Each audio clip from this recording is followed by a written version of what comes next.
لک الحمد یا اللہ والصلاة والسلام علیک یا رسول اللہ صلی اللہ تعالی علیہ وسلم۔ بسم اللہ الرحمن الرحیم۔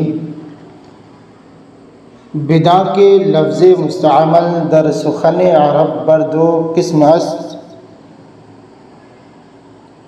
تو جان کے لفظ مستعمل کلام عرب میں دو قسم پر ہے، مفرد و مرکب۔ مفرد اور مرکب۔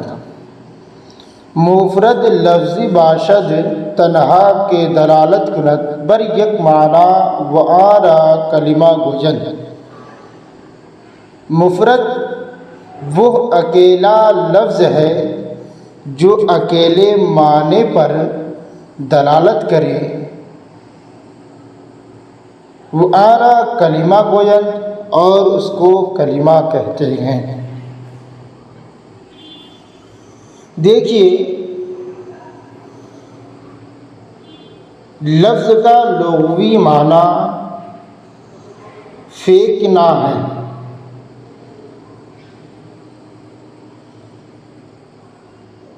اس کو ہم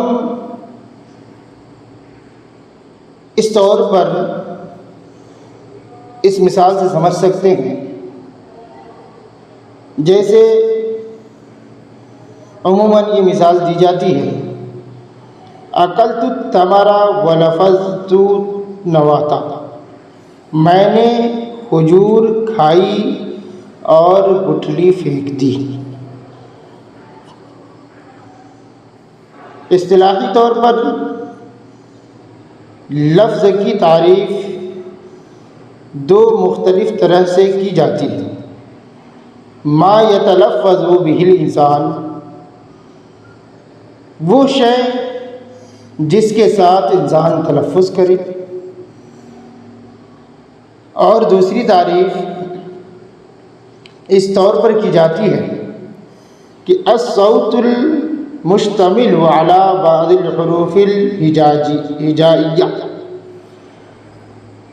ایسی آواز جو بعض حروف ہجائیہ پر مشتمل ہو۔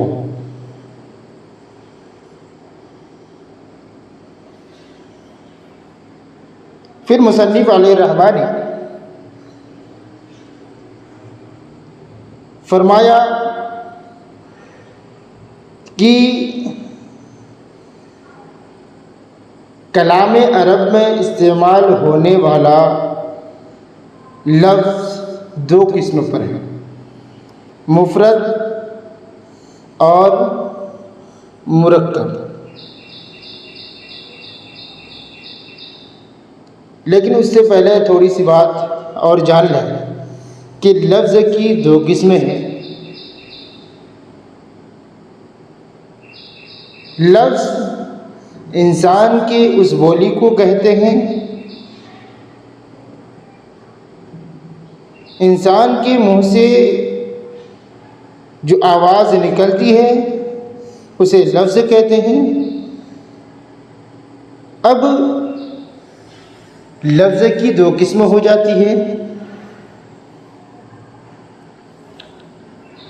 انسان جو بھی لفظ اپنے منہ سے، جو بھی بات اپنے منہ سے نکالے، اس کی دو صورتیں ہو سکتی ہیں، یا تو وہ معنی دار ہوگا یا غیر معنی دار۔ اگر معنی دار ہے تو اس کو موضوع کہیں گے، اور غیر معنی دار ہے تو محمل کہیں گے۔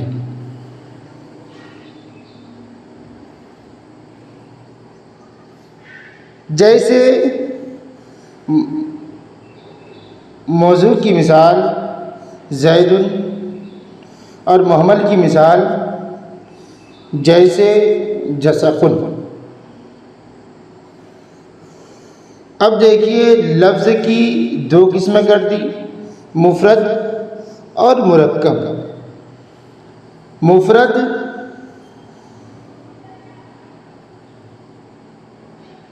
وہ اکیلا لفظ ہے جو اکیلے معنی پر دلالت کرے۔ اب دیکھیے کہ جیسے ہم فرسن کا لفظ استعمال کریں تو فرسن سے ہمیں ایک ہی بات سمجھ میں آتی ہے، کیا؟ وہ ہے گھوڑا۔ خیر، صاحب کتاب نے فرمایا کہ کلمہ برسے قسم اور کلمہ کی 3 قسم ہے: اسم، فعل، حرف۔ اسم، فعل، حرف۔ اسم ایسا کلمہ ہے جو مستقل معنی پر دلالت کرے اور زمانہ سے خالی ہو۔ اسم ایسا کلمہ ہے جو مستقل معنی پر دلالت کرے اور زمانے سے خالی ہو، جیسے رجل، رجل مرد۔ فعل چو، جیسے ضربہ۔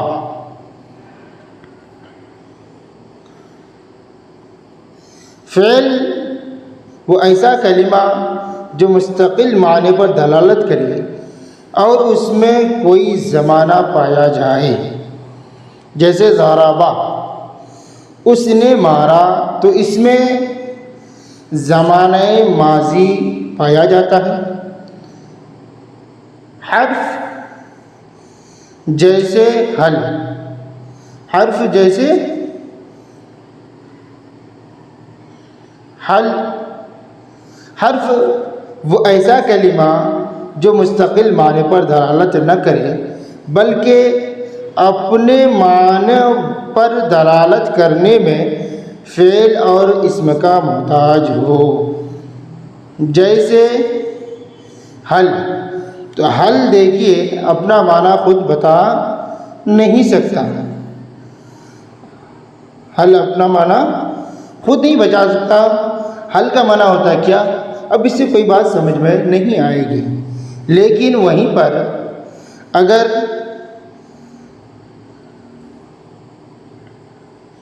ہم اس حل کو کسی فعل کے ساتھ یا کسی اسم کے ساتھ ملا دیں تو بات مکمل سمجھ میں آ جائے گی، جیسے حل ضرب زید، کیا زید نے مارا؟ تو اب سمجھ میں آ رہا ہے کہ حل کا معنی اور حل کا استعمال کیوں ہوتا ہے۔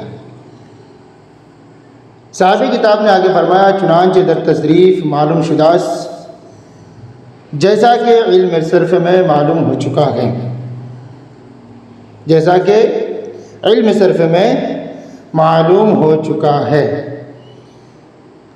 اما مرکب لفظی باشد کہ از دو کلمہ یا بیشتر کا حاصل شدہ است۔ بہرحال مرکب وہ لفظ ہے جو 2 یا 2 سے زیادہ کلموں سے حاصل ہوا ہو، جو 2 یا 2 سے زیادہ کلموں سے حاصل ہوا ہو۔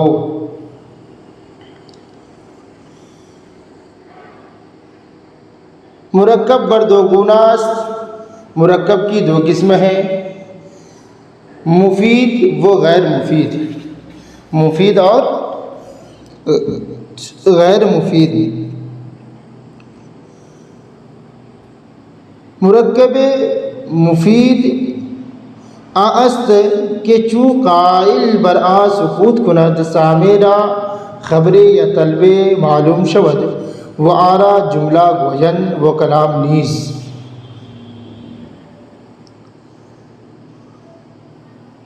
مرکب مفید وہ مرکب ہے، مرکب مفید وہ مرکب ہے جب قائل اس پر سکوت کرے تو سامع کو کوئی خبر یا طلب معلوم ہو۔ مرکب مفید وہ مرکب ہے جب قائل اس پر سکوت کرے تو سامع کو کوئی خبر یا طلب معلوم ہو۔ اس کو جملہ اور کلام بھی کہتے ہیں۔ وہارا جملہ گوید و کلام نیز، اور اس کو جملہ اور کلام بھی کہتے ہیں۔ اب دیکھیے مرکب غیر مفید کی مثال، ضرب زید، زید نے مارا، مرکب ہے، سننے والے کو زید کے مارنے کی اطلاع مل گئی، اور اسے ہی مرکب مفید اور جملہ خبریہ کہتے ہیں۔ خبر اطلاع دینے کو کہتے ہیں۔ اسی طریقے سے دوسری مثال، اضرب تو مار، لا تضرب تو نہ مار، یہ بھی مرکب ہے، سننے والے کو معلوم ہوتا ہے کہ مجھ سے مارنے یا نہ مارنے کا مطالبہ کیا جا رہا ہے، اسے مرکب مفید اور جملہ انشائیہ کہتے ہیں۔ بہرکیف مرکب مفید وہ مرکب ہے جب قائل اس پر سکوت کرے تو سامع کو کوئی خبر یا کسی چیز کی طلب معلوم ہو، اسی کو جملہ اور کلام بھی کہتے ہیں۔ پس جملہ پر دو قسم است خبریہ و انشائیہ، لہذا جملہ کی دو قسم ہیں، خبریہ اور انشائیہ۔